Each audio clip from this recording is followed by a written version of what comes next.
Sinariwa din po ng mga nagluluksang kaibigan at mga naging katrabaho sa Sampaguita Pictures ang alaala ni Herman Moreno. Idinitalye rin ng isang malapit na kaibigan ni Kuya Germ sa mga huling sandali ni Master Showman. Nakatutok si Katrina Son. Masasabing umusbong ang karera sa showbiz ni Herman Moreno nang makapasok siya sa Sampaguita Pictures kung saan siya nagkaroon ng mga kaibigan. Kabilang narito ang may-ari ng Sampaguita Pictures na si Manay Itchumaceda na nakasama ng Master Showman sa kanyang huling mga oras. Nung sinakay nila sa kotse si Herman, parang gumanon daw si Herman. Ganon, parang last gasp si Herman. Tapos parang wala ng pulso. Nung dumating sila sa emergency room, flatline na si Herman. Resuscitate siya.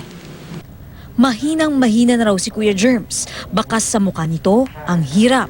And then isa-isa silang nagpapaalam kay Herman. Ang sakit-sakit tingnan. Tsaka sabi ko, sorry, pinapagalitan kita kanina. Kasi kung talagang nahihirapan ka na, go na. He passed away 3:20 in the morning. Labis na lungkot daw ang bumalot ng bawian ng buhay si Kuya Germs. Ang pagmamahal niya sa showbiz, napaka-professional ni Herman. And yet, very generous siya.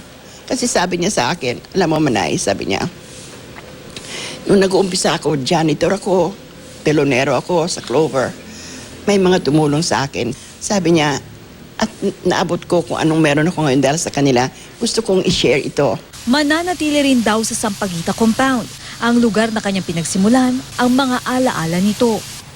Naging parte ng araw si Kuya Germs ng lugar nga na ito at isa sa mga paborito niyang puntahan dito nga sa Sampaguita Compound ay ang garden nga na ito. Katunayan, dito nga raw siya nagdiwang ng kanyang 25th year anniversary. Sa chapel na ito kinuna ng isa niyang pelikula. Madalas din daw magsimba rito si Kuya Germs. Madalas din daw pinupuntahan ng Master Showman ang recording studio na ito kasama ang kanyang mga talent basta may gagawing recording. Hindi ko siya makakalimutan. Tahimik lang siya. Tahimik, napakatahimik. Ngayon wala na siya. Hindi namin alam kung paano pa ang ano.